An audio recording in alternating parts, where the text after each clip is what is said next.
Shalom, queridos! Como é bom estar com vocês aqui novamente no meu canal.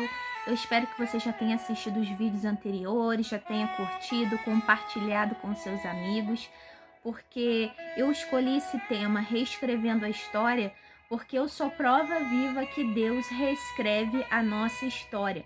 Muitas das vezes nós vivemos realidades difíceis e Deus, ele nos enche de fé e de esperança, nos fortalece na caminhada para que a gente possa superar e se superar. Sim, o nosso Deus é um Deus de superação. Ele fez com os líderes de Israel para que eles pudessem crer e ter fé dentro de si para enfrentar as batalhas, enfrentar gigantes, enfrentar todas aquelas nações que se levantaram contra o povo durante toda a caminhada e serem vencedores. Muitas das vezes Deus entrava na batalha e guerreava por eles, mas na maioria das vezes Deus fazia com que o seu povo guerreasse, lutasse, para que o povo tivesse essa força interna. Eu posso vencer, com Deus eu posso todas as coisas, é o que a palavra diz. Né? O que a palavra nos diz? Em todas as coisas somos mais do que vencedores, tudo posso naquele que me fortalece, mas esse não é o tema de hoje. O tema que eu separei para nós é: conhecer é amar. Sim, nós amamos quem nós conhecemos. Quanto mais conhecemos uma pessoa ao nosso redor, mais a gente vai amar. A gente vai descobrir quem essa pessoa realmente é convivendo. E assim com Deus. Como eu posso amar mais a Deus? Quando eu coloco ele dentro do meu dia a dia, dentro da minha vida, quando eu o busco, quando eu falo com ele e ele assim vai retribuindo. Quantas pessoas passaram por essa vida sem conhecer a Deus? Por quê? Porque nunca se interessaram em conhecê-lo pela palavra que ele deixou, ou conhecer falando com ele, porque ele habita dentro de nós, eu falo com ele e ele já me responde no meu coração, e tem inúmeras outras formas que Deus responde a nossa oração. Tudo está exemplificado na palavra. Mas, para a gente começar hoje, eu quero trazer um texto bíblico para fundamentar essa minha frase: conhecer é amar. Vamos ler em Lamentações de Jeremias, no capítulo 3, no versículo 21, vamos ler? Tudo que a gente fundamenta, queridos, é melhor. Isso não só no mundo científico, no mundo acadêmico, no mundo teológico também. A gente vive pautado na palavra de Deus. Então, no capítulo 3, versículo 21 de Lamentações de Jeremias, Jeremias deixa claro: todavia, lembro-me também do que pode me dar esperança. Vou repetir: todavia, lembro-me também do que pode me dar esperança. Numa outra versão que eu anotei aqui para trazer para vocês, está assim: eu quero lembrar aquilo que me pode dar esperança na vida. Lindo, né, irmãos? Esse é o segredo de hoje. Trazer à minha memória não coisas ruins, não aquilo que eu perdi, aquilo que eu sofri, aquilo que foi desagradável, aquilo que eu sofri, chorei e me entristeci e me decepcionei, não. Nós vamos trazer na nossa memória aquilo que pode nos dar esperança. O que Jeremias estava vivendo? Ele estava vivendo um período de perdas, exílio, o povo humilhado, porque o povo não obedeceu a palavra, não obedeceu a ordem de Deus, que era guardar o sábado, que era obedecer várias leis, e com isso eles foram exilados, foram levados pela Babilônia, foram presos. E o povo ficou com baixa estima, né? Perdemos, agora nós somos prisioneiros. E Jeremias ficou na cidade assolada, destruída, porque isso que acontecia com as guerras, queimavam-se tudo, quebrava tudo, destruição. Então Jeremias estava vivendo um momento de destruição. Mesmo assim, a realidade toda destrutiva ao redor dele, ele estava se forçando a lembrar do período onde ele tinha esperança. Então, um período bom que ele viveu.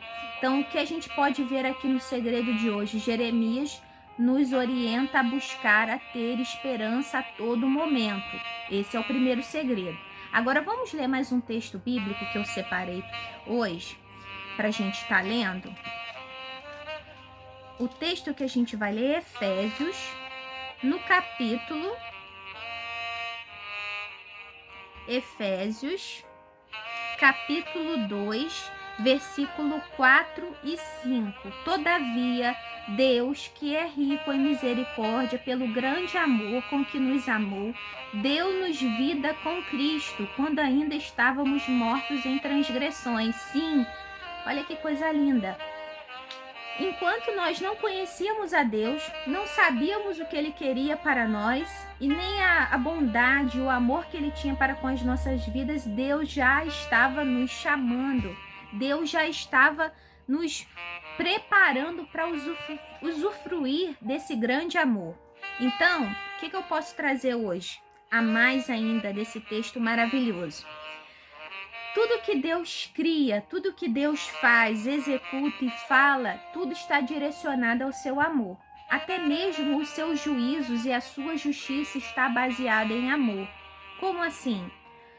Você quando vê um pai disciplinando o filho, mesmo que o filho chore, não compreenda naquele momento, a gente vê que o pai está disciplinando, está ensinando aquele filho para que no futuro ele não sofra, para que no futuro ele viva melhor, viva bem. Então, a disciplina, o juízo e a justiça de Deus é como um pai disciplinando seu filho, ensinando, olha, isso não pode, olha, não mexa aqui, você vai se ferir, você vai se queimar, vai se machucar. Assim é Deus fazendo conosco, disciplinando, ensinando e muitas vezes agindo com justiça para que a gente possa viver melhor e aprender dele. Porque quando nós somos disciplinados por ele, irmãos, nós temos misericórdia. Deus nos disciplina com misericórdia porque ele sabe a nossa estrutura e ele disciplina seus filhos.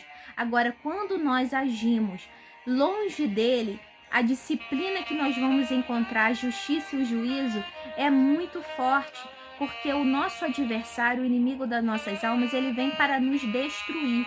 Então, quando nós estamos distante da proteção, do cuidado de Deus, a justiça quando vem ao nosso encontro, o juízo quando vem ao nosso encontro é forte demais. Muitos não suportam o juízo e a justiça do mal e muitos perecem. Então, o segredo é também hoje viver na sombra de Deus, viver na proteção e no cuidado de Deus. Quando nós vivemos na sombra, Deus vai na nossa frente. Lembra daquela passagem de Pedro, quando Pedro passava e curava e diziam que a sombra de Pedro curou?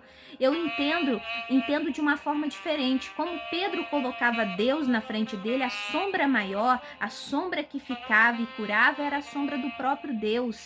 Então, quando Pedro andava e a sombra dele passava e as pessoas eram curadas, era a sombra do Senhor que ia curando, porque Pedro não tinha autoridade para curar todos, mas o Senhor na vida dele o dava autoridade para que ele pudesse fazer as obras maravilhosas. E isso é na nossa vida. De mim eu não tenho nada, mas quando eu busco na fonte do Senhor os dons, as maravilhas, tudo aquilo que Ele tem para nos oferecer, que já foi determinado na palavra do Senhor, eu vou me apropriando e Ele comigo eu consigo realizar todas as obras maravilhosas que Ele já disse, que os filhos fariam muito mais do que Ele fez. Lindo, né, irmãos?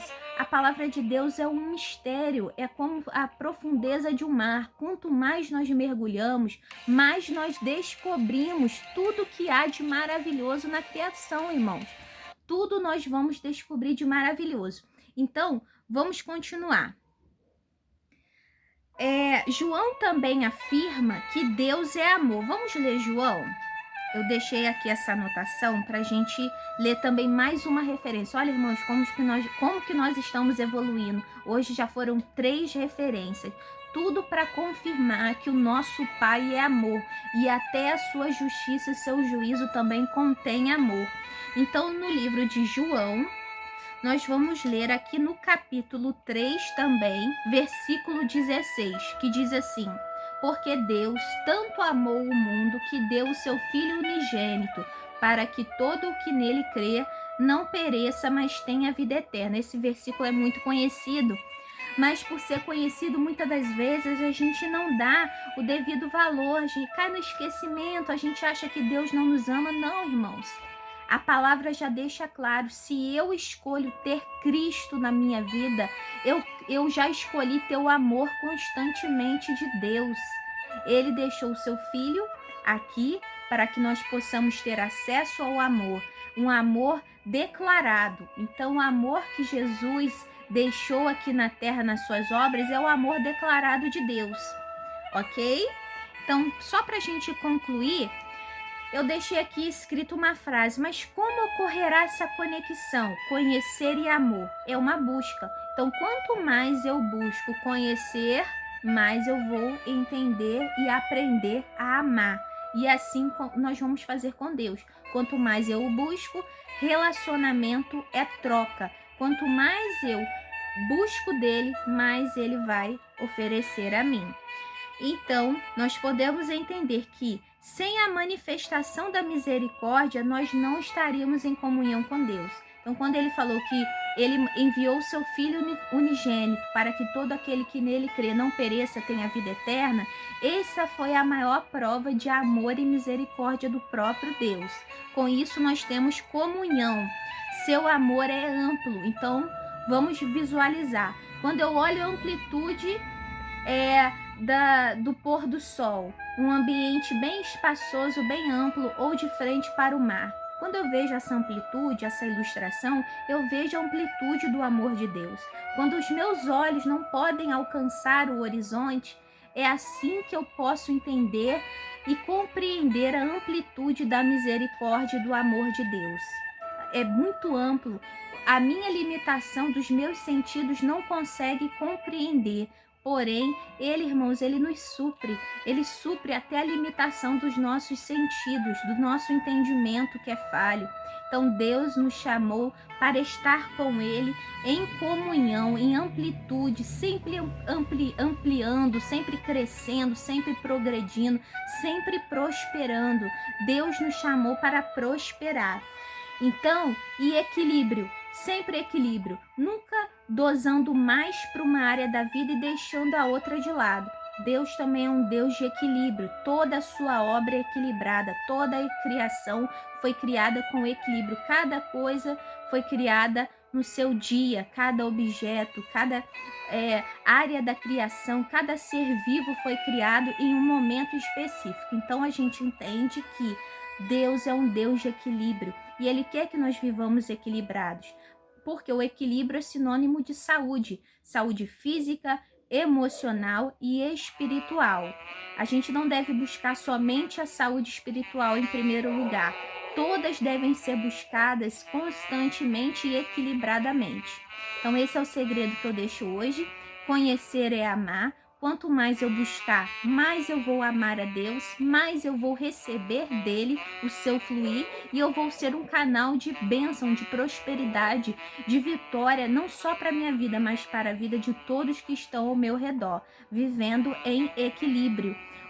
Um cristão equilibrado emocionalmente, espiritualmente e materialmente, ele vai vencer, nada vai paralisar aquele que busca a Deus em equilíbrio e em verdade, e conhecendo a Ele profundamente, eu vou me sentir cada dia mais satisfeita, mesmo que ainda alguma área da vida não esteja ainda alcançando o nível 10, mas eu conscientemente vou estar trabalhando com paciência, com constância, com paz, para alcançar o melhor equilíbrio, aquilo que eu posso fazer de melhor para mim mesma, para minha família, para o meu trabalho, para a minha vida emocional, para a minha saúde. E aí a gente vai alcançar, queridos. Então, o vídeo de hoje eu deixo esse segredo. Conhecer a Deus é amar. Quanto mais eu amo, mais eu busco conhecê-lo. Um beijo e até o próximo vídeo. Fique com Deus!